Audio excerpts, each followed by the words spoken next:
warning egenderi Dembe FM.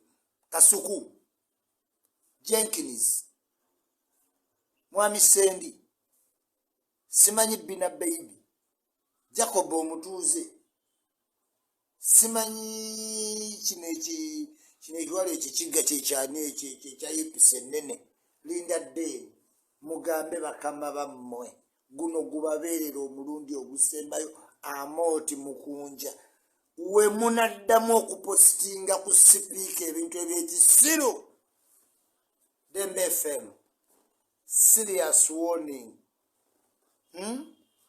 Internet elietya. How is the internet? Kubanga njagala mpe Dembe FM obubaka. Speaker tannakola kweyo tweet. Mutambuza malis. Speaker tannegulira ku mmotoka. Si yakola mu kugula emmotoka. Buli abeera speaker bamuwe emmotoka. Kati oba oyagala obwa speaker nga yena yayitamu akola atya. Anita Amonga abagambyeko yatumiza ku mmotoka yonna. Eyo emmotoka gye baleese nankadde nnyo ku sipiika omuto bw'ati gye mwawakadaaga ate gye muwadde Anita Amonga. Ono omwana wa mpisa nnyo. Eyo emmotoka yandigiganye naye siyiye ya office of the speaker. Waliwo ebintu byebakola mu office of the president ne mu maka ga president. Kati speaker Anita Amonga mumukolako blackmail w'emmotoka yagisaba ddi. Simanyi mu postinze bwagambye abantu temumbuulire ajagala afuuke speaker. Dembe FM kirungi mwawuliriza tetubagamba ne mukola retraction ne mukola na apology gubabeerera omulundi ogusembayo. Speaker ina defensive mechanism bagiyita ichuli. Defensive mechanism against malice blackmail is ichuli. Dembe FM Mwami Kasuku Jenkins Mukulu Sendi mukusaba okw'amaanyi ennyo tubasabye n'obuwombeefu obutaddayo okulabula bakama bammwe obutawandiikanga bintu bya samwa naddala ku linnya lye bayita sipiika. Tuli bakambwe ennyo ku sipiika omutaaliwo. Myebbanga ttono nnyo akoze resolutions 14 ziyise. Atwerabizza bakadaaga atambula ku floor. Wena nolaba sipiika omutonga ajja tatulabira magnifying glass. No. Muddemu mumuwandiikira mu Anita Amonga simanyi yaguze emmotoka ya billion. Anita Amonga akola mu requisition. Yakola mu kugula emmotoka. Owange Anita Amonga omuyisa accounting officer oba procurement officer. Speaker is too big to discuss a car. Kati gwatakimanyi siyo problem. Olowooza lwaki mpuuga emmotoka gyali mutagigana agifuna by law. Nti Museveni leader of opposition alina okubanga prime minister, the opposite of a prime minister. Am I loud and clear? So tulabula omuntu yenna ajja okukozesa malice blackmail to our speaker nti ya building a mechanism. One of the mechanism is Jaja Ichuli Facebook as Gaza. Hey, ezo security alert zammwe ziri bogus tetuzeetaaga. Foto iza tuwa security alert nga toli security expert. Otunda nsawo ttake nga naawe otuwa security alert. Are you mad? Tuyina okufuna security alerts from intelligence specialized people. Naye omutunzi w'ensawo n'abakazi ekirombo simanyi nina omuwala wali wa 1,500 bamufumita owulira nga naawe otugamba goyinza owa speaker security alert ogudde eddalu. Si bakutwalako amatu nga teweewadde security alert ate gwe otuwe security alert eno abadde ati ono. Good morning Migadde Hamza, how are you doing?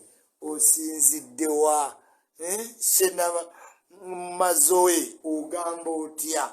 Tulabudde Dembe FM n'okulabula sekulabula kwennyini nga tubategeeza nti speaker wa parliament si wa kujaajamya mu mpapula zammwe on fake news. Fake news si ze tugendako.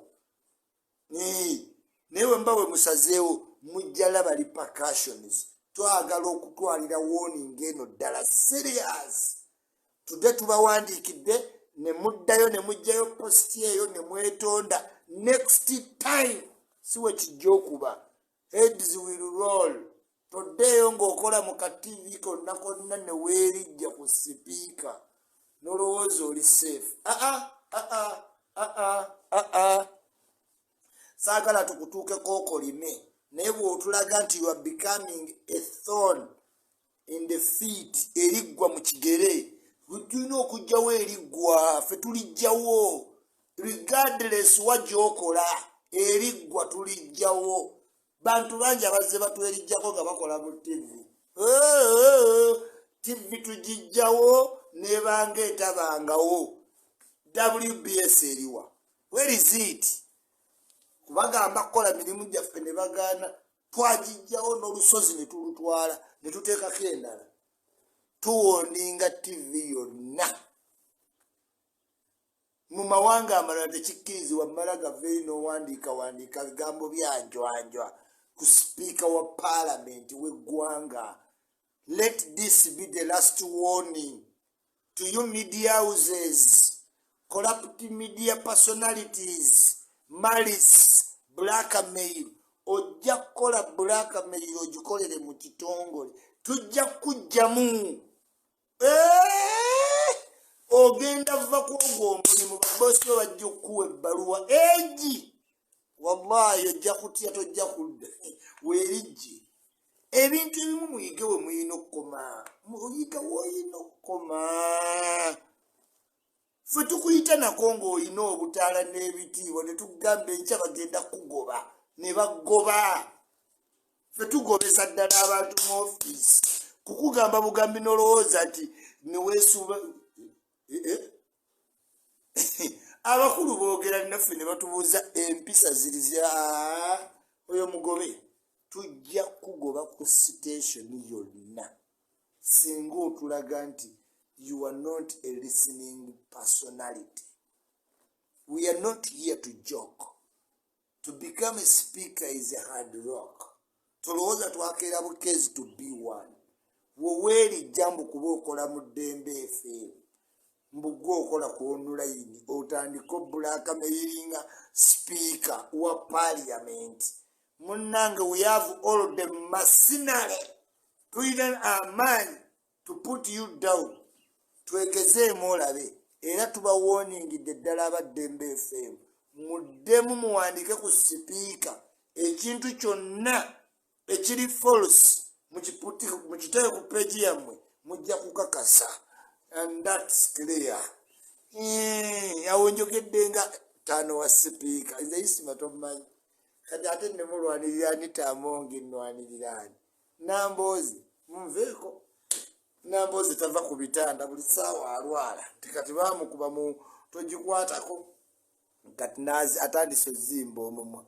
Tukwagaliza madamu Namboozi okuwona obulungi odde waka osange mwami Bakireke ne famire yo. Atoddemu otusomese engeri gy'otusomesamu n'otuwandikamu n'oguidinga society obulungi. Tukwagaliza quick recovery.